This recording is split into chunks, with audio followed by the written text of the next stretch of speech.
शादी के लिए दोनों पक्षों की तरफ से हाँ होने के बाद राजीव ने रचना से वादा लिया, मेरे माता पिता को कभी कोई कष्ट ना हो। बड़े भैया उनके साथ रहते हैं, इसका मतलब ये नहीं कि हमारे सारे फर्ज पूरे हो गए। जब कभी जिम्मेदारी उठानी पड़ी तो मैं चाहता हूँ तुम पीछे ना हटो, मेरे साथ कदम से कदम मिलाकर चलो। छोटा भाई बाहर सेट है, मतलब ये है कि वो जब भी आएगा मेहमान की तरह। और हाँ, एक बात और, पिताजी ने अपनी छोटी सी सरकारी नौकरी में हम तीनों पर बराबर मेहनत की है। ये मेरी लापरवाही रही या किस्मत कह लो कि मैं दोनों की तरह बहुत आगे नहीं जा पाया। इसलिए कल को तुम्हें किसी तरह की हीन भावना ना हो, इसीलिए पहले से मन पक्का कर शादी करना। छोटी सी प्राइवेट नौकरी है, घर में बेशक आलीशान सामान ना भरा हो, पर दिल में तुम्हारे लिए भरपूर प्रेम रहेगा। रचना पढ़ी लिखी होशियार लड़की थी। राजीव के पाक दिल और नेक इरादों से प्रभावित हो गई। अपनी पारिवारिक परिस्थिति को देख वो हर समझौते के लिए तैयार हो गई। शादी के बाद कुछ दिन ससुराल रहने के बाद राजीव के साथ चली गई। कमाई बेशक ज्यादा ना थी, कई बार महत्वाकांक्षाओं को मारना पड़ता था, लेकिन उसकी छोटी सी दुनिया में सुख, चैन और प्यार सब था। मध्यम वर्गीय परिवार से थी तो हर परेशानी को बचपन से बारीकी से देखती आई थी। बेशक पिताजी ने कमी होते हुए भी हर सुविधाएं दी, लेकिन आज उन सुविधाओं में से भी कईयों का अभाव था। अपने वादे के मुताबिक उसने तकलीफों का कभी रोना नहीं पीटा। दोनों प्रेम से रहते, माता पिता के पास अक्सर आते जाते रहते थे। वहां जाकर बस एक बात खटकती थी, माँ की कोई बात गलत लगने पर बड़े भैया भाभी का तुरंत पक्ष ले लेते और राजीव रचना से हर हाल में चुप रहकर सहयोग करने को कहता। उसे बुरा भी लगता तो बस 2 दिन के लिए आई हो कह राजीव चुप करा देता। एक दिन पता चला माँ और भाभी के बीच की अनबन से परेशान होकर भैया ने ट्रांसफर बाहर करवा लिया है। श्रवण कुमार राजीव के पास दूसरा कोई हल ना था। चल दिए परिवार सहित माता पिता के साथ रहने।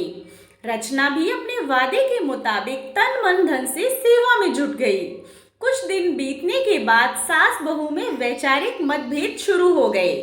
सही होते हुए भी रचना विरोध नहीं कर पाती, मन महसूस कर रह जाती। जिंदगी एक ढर्रे पर चल पड़ी, कहीं कोई बदलाव नहीं। घर में बातें कम, तनाव ज्यादा रहने लगा। छोटी छोटी बातों में रोक टोक रिश्तों में दूरियां लाने लगी। ये सब्जी क्यों बनाई, अभी कहाँ जा रहे हो? कि राजीव तो पहले रसोई में झांकता भी नहीं था, कभी बाहर का खाना पसंद नहीं करता था, और भी ना जाने कितने बेतुके प्रश्न। कहने का मतलब ये है कि रोज के मनमुटाव राजीव के घर में घुसने के बाद सरदर्दी बनने लगी। जब बहुत समझाने के बाद भी हल नहीं निकला तो राजीव ने रचना से ही चुप रहने की विनती की।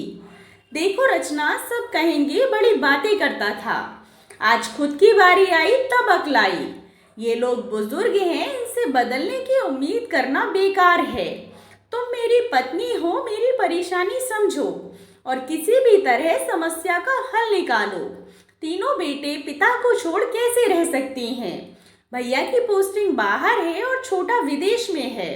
मैं इनके बुढ़ापे में इन्हें अब कहीं छोड़कर नहीं जा सकता। इस तरह घर के झमेलों में पड़ा रहा तो अच्छी नौकरी भी नहीं ढूंढ पाऊंगा। रचना समझ रही थी कि अब उसे हर हाल में सामंजस्य बैठाना होगा। उसने हर बात का हल यही निकाला कि बहस करना या अपनी राय रखने से अच्छा है चुप रहे सब कुछ करना। वो चुपचाप सब काम करती रहती, अपनी तरफ से सेवा में कोई कमी ना करती। आज पिताजी के कोई पुराने मित्र मिलने आए। अरे राजीव, तुम कब आए? वहां तो सुना था तुम्हारी अच्छी नौकरी लग गई थी, बेटा नौकरी क्यों छोड़ आए? मुझे यकीन था कि तुम इन्हें कभी अकेला नहीं छोड़ोगे। राजीव बोलने ही वाला था कि पिताजी बीच में बोल पड़े। बड़े का तबादला बाहर हो गया था और छोटा विदेश में है। एक यही था जो नौकरी छोड़कर आ सकता था। हमने कहा यहीं आकर रहो, थोड़ा कम भी मिलेगा तो क्या, घर खर्च तो हम चला लेंगे, इसी बहाने तुम्हारी थोड़ी बचत भी हो जाएगी। वहां जितनी कमाई होती थी सब खर्च हो जाती।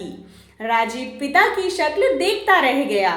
उसे लगा था कि पिताजी उसकी तारीफ करेंगे कि सब छोड़ गए, तो इसने अपनी नौकरी तक की परवाह नहीं की और चला आया। वो मन ही मन तकलीफ से भर उठा। कितनी आसानी से पिताजी ने उसकी मजबूरी गिना उसके त्याग को इतना छोटा कर दिया। जब तक भैया यहाँ थे तब तो कभी उनके दिमाग में ये विचार नहीं आया कि विवेक की कमाई कम है, उसे बुला लिया जाए। ये सब सुनकर भी उसके चेहरे पर एक मुस्कुराहट थी, वो मुस्कान जो उसे खुद के ऊपर आ रही थी। पिताजी की बीमारी के चलते अक्सर लोग मिलने चले आते, बेटे बहू की सेवा देख तारीफ भी करते, पर असली तृप्ति तो तब मिलती जब माता पिता उनके त्याग को समझते।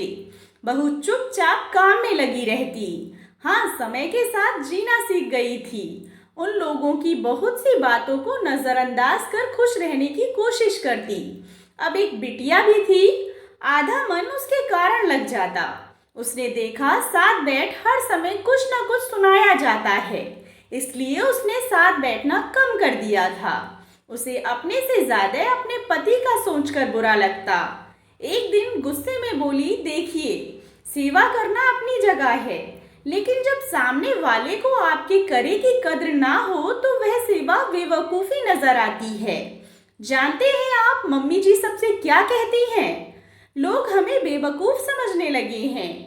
राजीव उसकी बात पर मुस्कुरा कर कहता है, तुम क्या समझती हो कि मैं इतना नादान हूँ कि सबका मन पड़ना नहीं जानता? ये दुनिया और यहाँ के लोगों की छोड़ो, अगर तुम सीधा चल रहे हो, फर्ज अदा कर रहे हो, तो ये तुम्हें बेवकूफ़ का दर्जा दे रहे हैं। अभी तुम यहाँ से गए नहीं कि वही लोग सीधे यही कहेंगे, वो तो पराई थी, क्या सेवा करती जब बेटा ही अपना फर्ज अदा ना कर सका। इसलिए रचना, किसी की बात को दिल से मत लगाओ। मुझे खुशी है कि तुम मुझे धर्म पत्नी के रूप में मिली, लेकिन पिताजी वो बुजुर्ग है, ऐसा नहीं है वो मुझे प्यार नहीं करते। वो मेरी स्थिति देख भड़ास निकालते हैं कि सब बन गए और ये यही है। 2-3 दिन में मौसी सास आई हुई थी। बहू को देख बहुत खुश होती, कैसे चुपचाप शांत मन से अपने काम करती रहती है। दीदी कुछ भी कहे, तेरी बहू लाखों में एक है, क्या तन मन धन से सेवा में लगी रहती है। बड़े के क्या हाल है और छोटा, वो सब कैसे हैं? पिताजी बीच में ही गर्व से बोले, दोनों बहुत होनहार हैं, अच्छी कमाई करते हैं। उन दोनों ने मेरी मेहनत सफल कर दी। शान से कह सकता हूँ दोनों लायक हैं। उनके ऊपर पैसा लगाया तो आज उन्होंने सर उठाने लायक रखा है। जीजा जी, लायक तो राजीव है। बड़ा तो बीमारी की हालत में भी आपको छोड़कर चला गया, और इसे देखो, अपना आगा देखा ना पीछा, सब छोड़ सेवा करने चला आया। देखो साली साहिबा, सेवा करता है तो उसे उसका मेवा भी मिलता है। दोनों लायक थे, निकल गए। हमने तो इस पर भी उतनी ही मेहनत की थी, कुछ बनता तो ये कौन सा रुकता। शुरू से नालायक था, कभी किसी की सुनी ही नहीं। आज यहाँ है तो हमारी वजह से 2 पैसे बचा लेता है। ये नहीं होता तब भी हम इतने सामर्थ्य तो थे ही कि अपनी व्यवस्था कर सकते। बहू सब सुन रही थी, जानती थी जो अपने बच्चे के प्रेम व त्याग को नहीं समझे वो उसके लिए क्या कह सकते हैं। उसे राजीव के लिए बहुत तकलीफ हुई। मन तो आया अभी के अभी उसे लेकर यहाँ से चली जाए। मौसी सास ने फिर पक्ष रखते हुए कहा, कुछ भी कहो, ऐसे बच्चे आज के समय में मिलना मुश्किल है। आपकी किस्मत बहुत अच्छी है। दीदी, बहू और तुम्हारी कोई बात होते हुए नहीं देखी। क्या बात है, सब ठीक है ना? वो बेचारी कहीं आती जाती भी नहीं, एक तुम ही हो जो उसके मन को पढ़ सकती हो। सास कुछ बोलती उससे पहले रचना हंसते हुए बोली, मौसी जी माफ कीजिएगा, छोटा मुंह बड़ी बात कह रही हूँ। आप खुद सोचिए, नालायक बेटे की बहू लायक कैसे हो सकती है? नालायक बहू हूँ, पति ने कहा माता पिता अकेले हैं तो साथ देने चली आई। बुजुर्ग हैं, उनका हर कहा मानना होगा, तो बिना विरोध किए जो कहा वो मानती गई। कभी इन लोगों की कोई बात पसंद नहीं आई तो पति से कहा।